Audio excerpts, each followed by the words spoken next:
বহু বছর আগের কথা। একটা রাজ্য ছিল যার নাম ছিল রূপনগরী। সেখানে শাসন করত রাজা আদিত্যবর্মা। তার রাজ্যে কোনো কিছুরই অভাব ছিল না। রাজ্যের প্রজারা সবাই রাজার উপর খুব খুশি ছিল। একদিন, রাজা মশাই, আপনি কি একটা কথা ভুলে গিয়েছেন? কি সেটা রানী, বলো আমায়। আহা, মনে করে দেখুন না একটু। আজকে খুবই একটা বিশেষ দিন, যে দিনটা আপনার জীবনের সব থেকে খুশির দিন ছিল। ও আচ্ছা, তাই নাকি রানী? আমি এই দিনটা কিভাবে ভুলতে পারি বলো? আজ যে আমার একমাত্র কন্যা মালার 15তম জন্মদিন। হ্যাঁ, আজ আমার কন্যার 15তম জন্মবার্ষিকী। আজ তাকে কি উপহার দিবেন বলুন? আমি তো তাকে আমার এই গয়নার বাক্সটা দিতে চাই। আমার কন্যা আমার থেকে যা চাইবে আমি তাকে তাই দিব। তো আমার কন্যা এখন কোথায়? আপনার কন্যা এখনো ঘুমিয়ে আছে। তার ঘুম ভাঙতে এখনো অনেক দেরি। আমি তাকে এখনো ডাকিনি। দাসীদেরকেও মানা করে দিয়েছি। হ্যাঁ, ঠিকই বলেছ রানী। মালা উঠলে আমার কাছে আসতে বলো। আজ আমি রাজ্য জুড়ে বড় করে জন্মদিনের আয়োজন করব। পাশের রাজ্য থেকেও রাজাদেরকে আমন্ত্রণ করব। মন্ত্রী, মন্ত্রী! রাজামশাই, পাশের সকল রাজ্যের রাজাদের আমন্ত্রণ করো। সকলে যেন আমার এই উৎসবে অংশগ্রহণ করে। আর আমার রাজ্যের সবাইকে আমন্ত্রণ করো আমার প্রাসাদে। আমার একমাত্র রাজকুমারী মালার জন্মদিন আজ। আজ্ঞে অবশ্যই রাজামশাই, আমি সবাইকে জানিয়ে দিচ্ছি। উফ, এই রোদ তো আমার চোখের উপর পড়েছে। আমার ঘুমটাই ভেঙে গেল। আমার রাজকুমারী, তুমি উঠে পড়েছো? এত তাড়াতাড়ি উঠলে কেন? আর একটু ঘুমাতে কিছুক্ষণ। মা, এই রোদ এসে আমার চোখের উপর পড়েছে, তাই আমার ঘুমটাই ভেঙে গেল। থাক, কিছু হবে না, আমি আর ঘুমাবো না। আচ্ছা মা, আমি দাসীকে বলে দিচ্ছি তোমার জন্য গরম জল করে নিতে। তুমি তাড়াতাড়ি প্রস্তুত হয়ে সবাই এসো তো। এত তাড়াতাড়ি প্রস্তুত হয়ে সবাই যাব কেন মা? আজ কি কোনো বিশেষ ঘোষণা আছে নাকি? নাকি কোনো উৎসব? এ দেখো, তোমার জন্য কত সুন্দর একটা পোশাক আর অলংকার রেখেছি। স্নান সেরে পোশাকটি পরে জলদি চলে এসো, তারপর সবকিছু বুঝিয়ে বলবো। আচ্ছা ঠিক আছে মা, আমি প্রস্তুত হয়ে আসছি। উৎসবে রাজা, রানী, মন্ত্রী, রাজ্যের সকল লোক সেখানে উপস্থিত। হঠাৎ সেখানে রাজকুমারী সেই পোশাক পরে উপস্থিত হয়। তাকে দেখে সবাই অবাক হয়ে তার দিকে তাকিয়ে থাকে। বাহ, আজকে তো আমার রাজকুমারীকে খুবই সুন্দরী লাগছে, যেন একটি পরী। হ্যাঁ রাজা মশাই, আমার রাজকুমারী আমার মতনই তো হবে, তাই না? ঠিকই বলেছ রানী, আমার রাজকুমারী তোমার মতোই হয়েছে।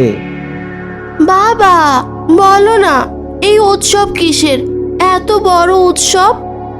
আজকে কোনো বিশেষ দিন নাকি? হ্যাঁ মা, আজ আমার একমাত্র রাজকুমারীর 15তম জন্মদিন। বাবা, আমি খুব খুশি হয়েছি। আর আমার এখানে খুব ভালো লাগছে। আর এই পোশাক খুবই সুন্দর। এই পোশাক আর ওই অলংকারগুলো আমার পক্ষ থেকে আমার রাজকুমারীর উপহার। আমি খুব খুশি মা, ধন্যবাদ তোমাকে। এভাবে খুব ভালোভাবে অনুষ্ঠানটা সম্পূর্ণ হচ্ছিল। হঠাৎ অনুষ্ঠানের মাঝে রাজার বুকে ব্যথা শুরু হয়ে যায়। আহ, আহ, আহ, এটা কি হচ্ছে? আমার বুকে এত ব্যথা কেন? কি হয়েছে রাজা মশাই? আপনার কি হয়েছে? বাবা, তুমি এমন করছো কেন? কি হয়েছে তোমার? আমাকে কক্ষে নিয়ে যাও। আমার বুকে প্রচন্ড ব্যথা করছে। আমি নিঃশ্বাস নিতে পারছি না। রাজা মশাই, আপনার হঠাৎ করে কি হলো? আমি বৌদ্ধ মশাইকে ডেকেছি, এখনই চলে আসবে। আপনি চিন্তা করবেন না। বাবা, তোমার কিছু হবে না, তুমি চিন্তা করো না, তুমি তাড়াতাড়ি সুস্থ হয়ে যাবে।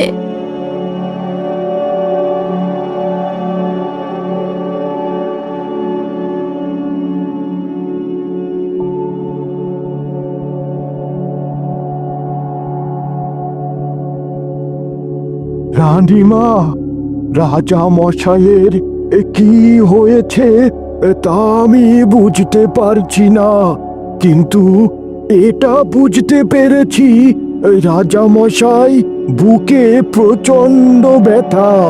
এই ব্যথা সাধারণ কোনো ব্যথা নয়। এটা কি বলছেন বৌদ্ধ মশাই? তাহলে আমরা রাজা মশাইকে সুস্থ করব কিভাবে? আপনি কোনো একটা উপায় বলুন। বৌদ্ধ মশাই, আমার বাবাকে সুস্থ করে দিন, কোনো উপায় বলুন বৌদ্ধ মশাই। দুঃখিত রানী রাজকুমারী, আমি সেটা বলতে পারছি না। এই রোগ শনাক্ত করা আমার পক্ষে সম্ভব নয়। রানীমা, রাজকুমারী, আমাকে ক্ষমা করবেন।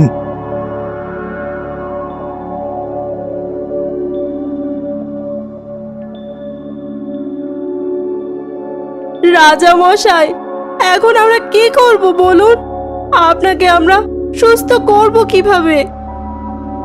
মা, তুমি চিন্তা করো না, বাবা নিশ্চয়ই সুস্থ হয়ে যাবে। তোমরা আমার জন্য চিন্তা করো না। আমার কিছু হয়ে গেলে তোমরা এই রাজ্য সামলে নিও। আমার কোনো কিছুর জন্যই চিন্তা নেই।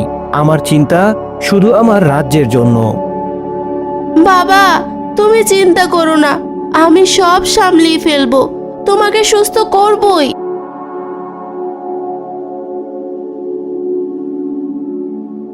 মালা, কত কিছু করলাম, রাজা মশাইকে এখনো সুস্থ করতে পারলাম না। দিন যত গড়িয়ে যাচ্ছে, রাজা মশাই ততটা অসুস্থ হয়ে পড়ে যাচ্ছেন। ওনার শরীর দিন দিন আরো খারাপ হচ্ছে। আমি আর এসব দেখতে পারছি না।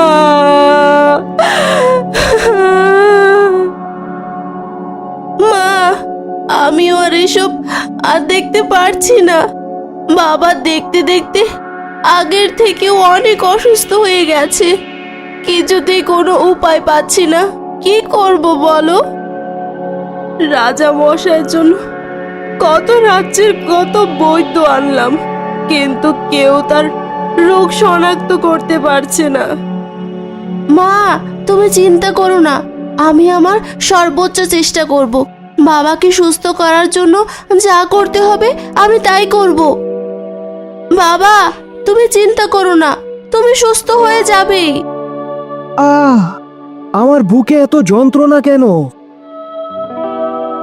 রাজা মশাই, আবার কি ব্যথা বেড়ে গেল নাকি? হ্যাঁ রানী, আমি আর সহ্য করতে পারছি না। ব্যথা যে প্রচুর বাড়ছে। মনে হচ্ছে আমার বুকের উপর একটি বিশাল বড় পাথর চেপে বসে আছে। আমি যে আর সহ্য করতে পারছি না। বাবা, বুকের উপর পাথর চেপে বসে আছে মানে? তোমার রোগটা তো আমরা শনাক্ত করতে পারছি না।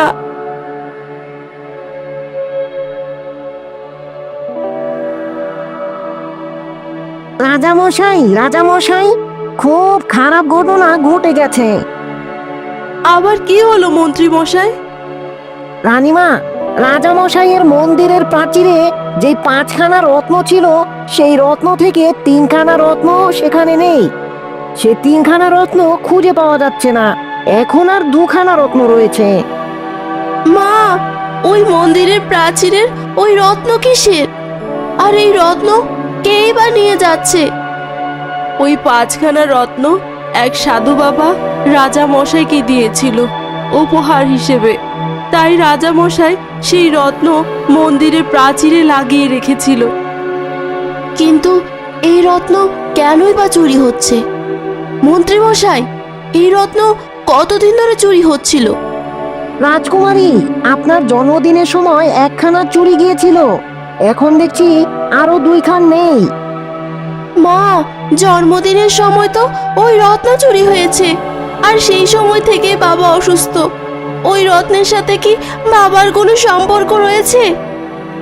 আমি কিছু জানি না রে মা। আমি জ্যোতিষীকে ডেকেছি, সে কিছু জানাতে পারবে।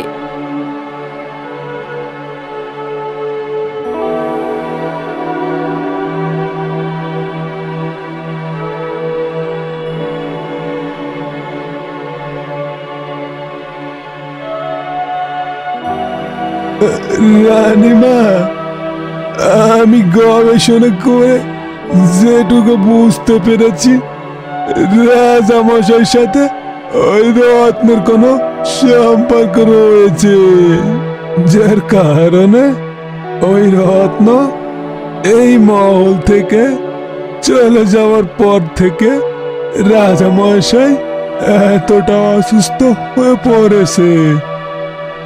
তাহলে সেই তিনখানা রত্ন যদি আমি নিয়ে আসতে পারি, তাহলে বাবা আবার সুস্থ হয়ে যাবে। হ্যাঁ, ওই রত্নটা এই মহল থেকে চলে যাওয়ার কারণে রাজামশাইয়ের এই অবস্থা। কিন্তু আর একটা কথা, আর যে দুখানা রত্ন রয়েছে ওগুলা সামলিয়ে রাখতে হবে। ওই দুখানা যদি চুরি হয়ে যায় তাহলে রাজামশাইয়ের মৃত্যু হয়ে যাবে। তাহলে আজ রাতেই আমি সেই রত্ন পাহারা দিব, দেখি কে এসে আমার সামনে ওই রত্নটা নিয়ে যায়। রাতে রাজকুমারী আর প্রহরীরা মন্দিরের সামনে দাঁড়িয়ে সেই রত্ন পাহারা দিচ্ছে। হঠাৎ সেখানে একটা কালো কাক এসে মন্দিরের দেওয়ালে লেগে থাকা রত্ন ঠোঁটে করে নিয়ে উড়ে চলে যায়। এই কাকটাই তাহলে এতদিন রত্ন চুরি করছিল। কাকটাকে ধরতেই হবে। প্রহরী ও রাজকুমারী মিলে কাকটাকে ধরার অনেক চেষ্টা করে, কিন্তু পারে না। সে উড়ে চলে যায়।